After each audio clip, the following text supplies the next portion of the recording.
ప్రభు పేరట అందరికీ ప్రైజ్లాడండి. బాగున్నారండి అందరూ? యేసుక్రీస్తు వారి శ్రేష్టమైన నామంలో మీ అందరికీ శుభములు కలుగును గాక. ఈరోజు దేవుని వాక్యం యోహాను రాసిన మొదటి పత్రిక 1వ అధ్యాయం 9వ వచనం. మన పాపములను మనం ఒప్పుకొనిన ఎడల ఆయన నమ్మదగిన వాడును నీతిమంతుడును గనుక ఆయన మన పాపములను క్షమించి సమస్త దుర్నీతి నుండి మనల్ని పవిత్రులుగా చేయును. మనం దేవునికి ఇష్టమైన కార్యాలు ఏమైనా చేసినప్పుడు ఆజ్ఞాత క్రమమే పాపం, చిన్న చిన్న పాపాలు కూడా ఏయైనా కానీ చేసినప్పుడు ఒప్పుకోవాలి. దేవుని సన్నిధిలో ఒప్పుకొని విడిచిపెట్టాలి. అప్పుడు దేవుడు క్షమిస్తాడు. దావీదు దేవుడు ఆశీర్వదించిన తర్వాత పాపం చేశాడు. బెత్షెబతో పాపం చేశాడు, భర్తను చంపించాడు. నిర్లక్ష్య ధోరణి వల్ల దేవునికి దూరం అయిపోయాడు.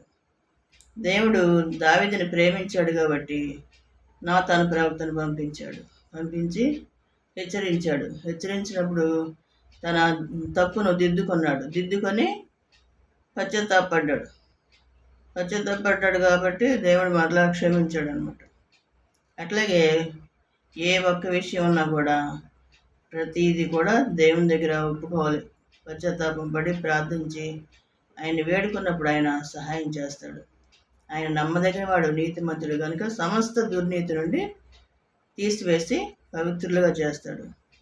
ఆయన ఏం చెప్తున్నాడు? నేను పరిశుద్ధులను, మీరు పరిశుద్ధులుగా జీవించాలంటే నాలాగా జీవించమని చెప్తున్నాడు. పరిశుద్ధత లేకుండా ఎవరు కూడా ప్రభువుని చూడరు. కాబట్టి పరిశుద్ధమైన జీవితం జీవిస్తూ ఆయన యందు భయభక్తులు కలిగి ఆయన రాకడ కొరకు ఎదురు చూస్తూ నిరీక్షణ కలిగి జీవించాలి. ఎల్లప్పుడూ కూడా విశ్వాసంతో జీవించాలి.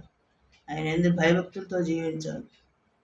అప్పుడు దేవుని ఆశీర్వాదాలు ఎన్నో కుమ్మరిస్తాడు. ఆయన యందు భయభక్తులు కలిగి జీవించాలి. ముఖ్యంగా దేవునికే మహిమ కలుగును గాక. దేవుని కృప మీ అందరికీ తోడై ఉండును గాక. ఆమేన్.